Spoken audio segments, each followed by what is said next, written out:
અક્ષય મીઠાણીના આપ સર્વના હૃદયમાં બિરાજિત એવા ઈશ્વરીય તત્વને હૃદયથી વંદન. મિત્રો, એક વ્યક્તિ છે ખૂબ જ અમીર હોય છે, પોતાની પાસે કેટલી સંપત્તિ એને પોતાને પણ ખબર ન હોય, એટલો અબજોપતિ માણસ, અને એને એકનો એક દીકરો હોય છે.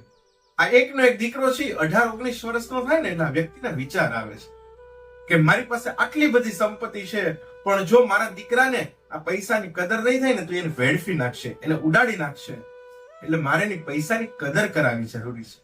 વ્યક્તિ બહુ વિચાર કર્યા પછી આના માટે મારે શું કરવું, એટલે વ્યક્તિ પોતાના દીકરાને લઈને ગામડે જવાનું પસંદ કરે છે કે ગામડામાં ખેડૂતોની વચ્ચે મારા દીકરાને રાખું ને તો એને ખબર પડે કે આ પૈસો આપણને જે મળ્યો છે, આપણે જે મર્સિડીઝ કે રોલ્સ રોય ગાડીમાં ફરીએ છીએ ને, એ સંપૂર્ણ ભગવાનની મહેરબાની છે, એની કૃપા છે, એની કૃપા આપણે ટકાવી રાખવાની છે.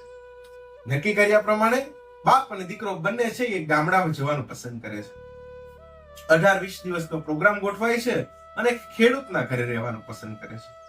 છોકરો છે 18-20 વર્ષ ક્યારે એસી ની બહાર નીકળેલો નહીં, રૂમમાં એસી, ગાડી રોલ્સ રોયસ જેવી ગાડી, અને ઓફિસે જાય તો ત્યાં પણ એવી જાહો જલાલી એટલી મહેમાનગતિ મળે. પણ જે ખેડૂતના ઘરે રહેવા જવાનું નક્કી કર્યું ને, ત્યાં એસી તો છોડો, પંખો પણ નહોતો, એક પતરાવાળું મકાન હતું અને સામે ધાબાવાળી મેડી હતી. આ ઘરમાં રહેવાનું પસંદ કરે છે. આલિશાન સ્લીપવેલ નું ગાડલું તો છોડો સાહેબ, એક તૂટલ ફૂટલ ખાટલો હતો, એમાં પણ તમે કઈ ગોદડું પણ સારું ભાડો નહીં, એવું ઘર આ વ્યક્તિ પોતાના દીકરાને પોતાના માટે રહેવાનું પસંદ કરે છે. અને ત્યાં 18-20 દિવસ પસાર કરે છે. 18-20 દિવસ પસાર કર્યા પછી બાપ દીકરો બે ગાડીમાં બેસીને પોતાના શહેર તરફ પરત ફરતા હોય ત્યારે આ બાપ છે ને દીકરાને પૂછે છે કે તું દીકરા શું શીખ્યો આ 18-20 દિવસમાં? એટલે પપ્પાને એવી એક્સપેક્ટેશન હતી કે મારો દીકરો એમ કહેશે કે પપ્પા, આપણને જે જિંદગી મળી છે ને ભગવાનની મહેરબાની છે, આપણે ભગવાનનો આભાર માનવો જોઈએ, અને આ જે વસ્તુ આપણને મળી છે ને આપણે ટકાવી રાખવી જોઈએ, આવી પપ્પાની એક્સપેક્ટેશન હતી. પણ દીકરો કંઈક અલગ જ જવાબ આપે છે, જે જવાબ સાંભળી અને તમે પણ ચોંકી જશો. દીકરો એમ કહે છે કે પપ્પા, આપણા કરતા આ લોકો પૈસાદાર છે. એના પપ્પાની આંખ ફાટી જાય છે. કેવી રીતે? એ કે પપ્પા, આપણે સુવા વખતે એસી શરૂ કરવું પડે છે, આ લોકો કુદરતી વાતાવરણમાં ગેલેક્સીની વચ્ચે અગાશીમાં સૂઈ શકે છે.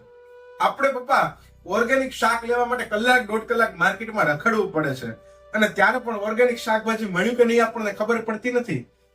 આ લોકો પોતાની ખેતીમાં વાવેલું શાકભાજી ખાઈ શકે છે.